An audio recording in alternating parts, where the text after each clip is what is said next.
शुभू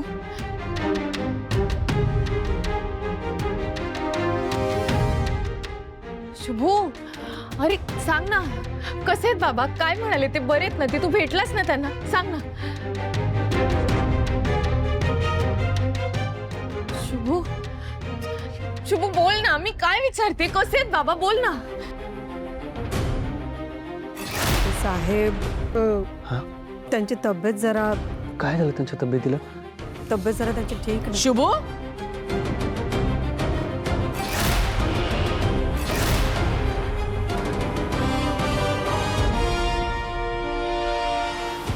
रावणीला फूस लावून तिच्याशी लग्न केलंस आणि आता विश्वंभरची तब्येत कशी आहे म्हणून त्याला बघायला आलायस. लाज नाही वाटत तुला? हा?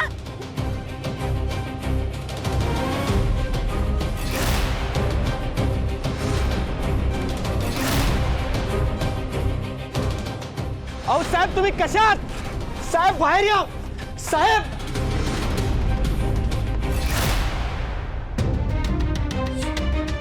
शुभू शुभू काय म्हणालास? काकू तुला महत्वाचं काहीतरी सांगणार होती, पण आत्या आली आणि तुला बाहेर काढलं घराच्या. म्हणजे म्हणजे खरंच बाबांची तब्येत खूप बिघडली आहे का रे? शांत. मी एक काम करते, मी आत्ता जाते आणि मीच स्वतः जाऊन बघते. या घरात पुन्हा पाऊल ठेवायची हिंमत करायची नाहीस. आजपासून तू माझ्यासाठी कायमची मेलीस. श्रावणी, काय झालं? का थांबलीस?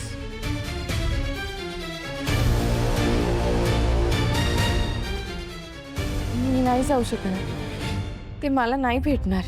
श्रावणी, तू साहेबांची मुलगी आहेस. तुला साहेबांना भेटण्यापासून कुणी बी अडवू शकत नाही. मला असं वाटतंय तू बंगल्यावर आता गेली पाहिजेस आणि साहेबांना भेटली पाहिजेस. नाही शुभू, हे बघ, काही झालं ना तरी आत्या मला बाबांना भेटू देणारच नाही. मी नाही जाऊ शकणार घरात. पण आपण शुभू काहीतरी करायला हवं. बाबांची खुशाली मला कळायलाच हवी. मला खूप खूप काळजी वाटते. नको काळजी करू, आपण काहीतरी मार्ग काढूयात.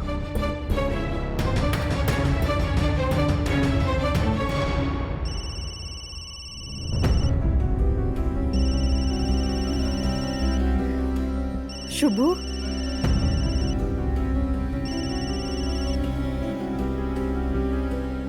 हॅलो शुभू, मला वाटलंच तू फोन करशील.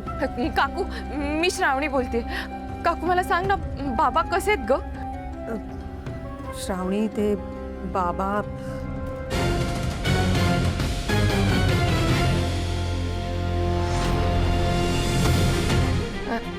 हॅलो काकू, अगं सांग ना, बाबा कसे आहेत? बोल ना पटापट.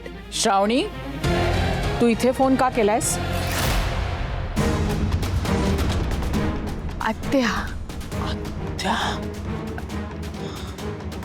आत्या, हे बघ, प्लीज मला एकदा बाबांची बोलू दे ना ग. निदान ते कसे आहेत ते तरी सांग ना मला. तुला काय वाटलं तू फोन केलास की तुला मी सगळी माहिती देईन तुझ्या बापाविषयी? कसली माहिती मिळणार नाहीये तुला. आत्या, मी हात जोडते तुझ्या समोर. बाबा आहेत ग ते माझे. मी तुला सांगितलेलं लक्षात ठेव. ह्याच्या पुढे जर तू इथे फोन केलास तर मी विश्वंभरला सांगून तुझं नाव या घरातून कायमचं मिटवून टाकीन. कळलं तुला?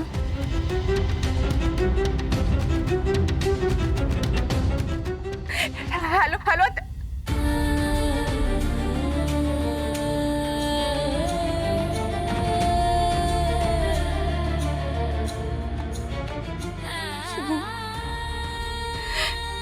आता काय करायचं? श्रावणी, शांत हो, सांभाळ स्वतः. म्हणजे हा शुभू श्रावणीच्या बापाच्या घरी जाऊन आलाय तर या गोष्टीचा घरात असा काय तमाशा करतो का नाही आता बघाच.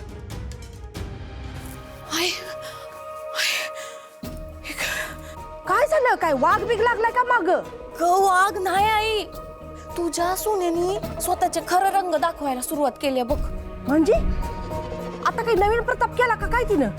नवीन प्रताप नाही, श्रावणीने शुभूला विश्वंभरच्या बंगल्यावर पाठवलं आणि शुभू जाऊन आला बंगल्यावर.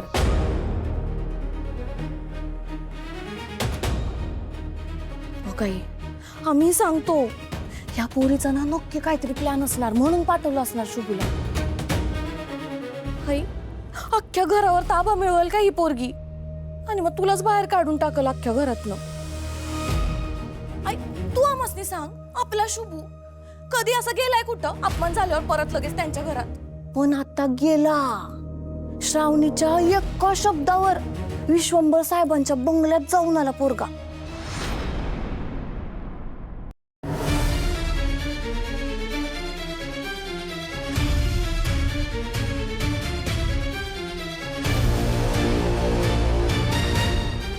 काय रे शुभू, अंगावर नवीन कापड नाहीत, गळ्यात सोन्याची चेन नाही, हातात ब्रासलेट नाही, काय आहे?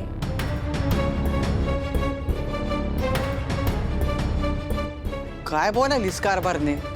कसली चैन कसली कापड? अरे देवा, तुम्हाला माहितच नाही वे. अहो तुमचा पोरगा पहिल्यांदा सासरवाडीला गेला होता. आता पहिल्यांदा सासरवाडीला गेलाय म्हटल्यावर सासऱ्याकडे काहीतरी पाहुणचार झालाच असेल की, हा ते विचारालो मी. हा शुभू काय बोलायली आई? तू साहेबांकडे गेलता? होय. कशी आहेत रे साहेब? बोलले तुझ्याशी? अहो तुम्ही का बसावं? काय रे शुभू, नाही लाज बीज सगळी विकूनच खाल्ली का? काही उरलीच नाही का? हा कशाला गेला होतास तू तिथं?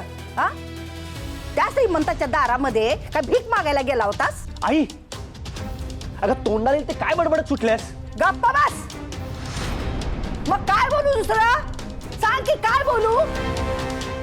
ज्या बापानं घरातनं या पुरीला हकलून दिली, हा तिच्याशी संबंध तोडले, त्या बापाच्या दारात हिच्या शब्दा खातर तू धावत गेलास? नाहीतर काय. आणि काय ग, नाही एवढं जायचंच होतं तर स्वतः जायचं ना बापाच्या घरी. आमच्या भावाला कशाला पाठवलं? आणि आम्ही तर म्हणतो यो कसला बाप आहे आई, जरा काळजी नाही स्वतःच्या लेकीची. स्वतःच्याच पोरीला घरात हाकलून देतोय. यो माणूस तर आम्ही सांगतो बाप बोलायच्या लायकीचाच नाही, माणूस बोलायचा. बस.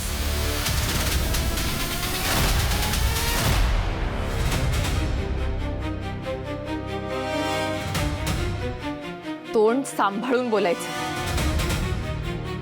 माझ्या बाबांबद्दल काहीही चुकीचं बोललेलं मला सहन होणार नाही. त्यांच्याबद्दल आता एक शब्द जरी बोललात ना तुम्ही तर माझ्या इतकं वाईट कुणी नसेल, लक्षात ठेवा. नाही बोलणार, पण तू आत्ताच्या आत्ता हे कबूल कर का शुभूला तूच पाठवलेलं?